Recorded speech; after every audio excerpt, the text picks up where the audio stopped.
the Human Manual Self-Compilation Tafseer series, Surah Al-Fatihah, Ayah 7, part 3. Bismillahirrahmanirrahim. Continuing with the last part of Ayah 7. Ad-Dallin. Ad-Dallin instead of An-Nasara. This ayah mentioned Ad-Dallin, the lost, instead of An-Nasara, the Christians. The Christians were confused and were lost in their rituals and religious rankings.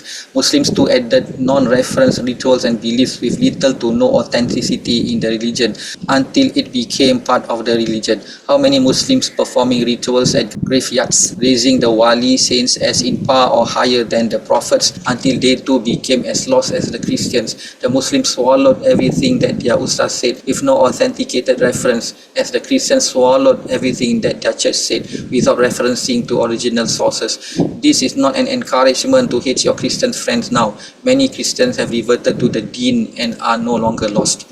Self-inflicted in being lost. A person who is lost cannot blame any other person but himself. You were driving and took a wrong turn and now you are lost. You blame yourself for getting lost. We recite Al-Fatihah requesting for knowledge so that we don't become ignorant and lost. If you translate this phrase as "nor of those who are misguided," the word misguided takes the blame away from you, which is not the correct meaning. Someone else misguided you, therefore you are not to be blamed.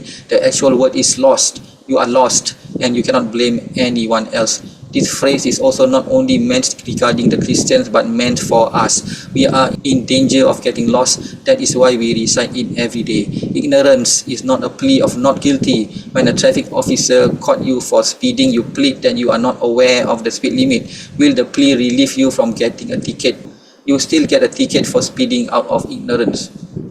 Ignorant, naive Muslims. Some Christians movement tried to convert the Muslims into Christianity. The only threat from that effort is when the Muslims themselves are ignorant, no knowledge of their own religion. That was why they converted and became lost, since they were already lost in the first place. Muslims who don't recite Al-Fatihah at least 17 times a day are not asking Allah for protection from becoming lost. At the end of the 7th ayah, it is in the tradition sunnah of our Prophet ﷺ that we recite Ameen in the hope that Allah fulfill our supplication. Wrapping up Al-Maghdub and Ad-Dallin. Knowledge with no actions and actions with no knowledge. A true believer will avoid these two extreme attributes. We are to be in the middle of these two. Example, a father told his son, "Do not eat the cake." Several minutes later, when the father came back, the cake was already being eaten. But the son is not the one who ate the cake. It was eaten by a younger daughter in front of her brother. The brother already received the information, knowledge, that the cake is not to be eaten. The daughter received no knowledge. Actions with no knowledge. The little sister action was not based on any knowledge. What she did was wrong. Knowledge with no actions. The brother had the knowledge but he did nothing, no action to stop the sister. If the son joined his little sister in eating the cake, then this is having knowledge and acting opposite to the knowledge. Who do you think the father will scold first? He will scold having wrath on his son.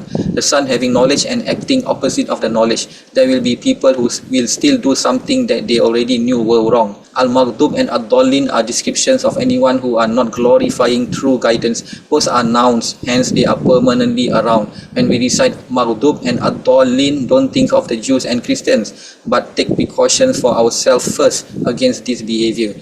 Too often Muslims nowadays will arrogantly look at the non-believers as if we are already entitled to enter paradise without realizing that Al-Maghdub and Ad-Dallin are about us too. If we realize this, there is no way to be racist. What is Ameen? Each time when you or the Imam in the congregation finish reciting Surah Al-Fatihah, the Sunnah is to recite Ameen. In a congregation, this is the only time when the Imam and the Ma'mum recite it in synchronization together. The voices of men in sync together gives a good vibration and morale to everyone in the congregation. For the rest of the action in Salah, the Imam needs to do the action first and followed by the Ma'mum and not at the same time. This word can be recited in several ways. Ameen, Ameen, Ameen. This phrase is to show that we agree with what the surah is saying, to ask Allah to fulfill the dua in the surah as a stamp of approval to the surah.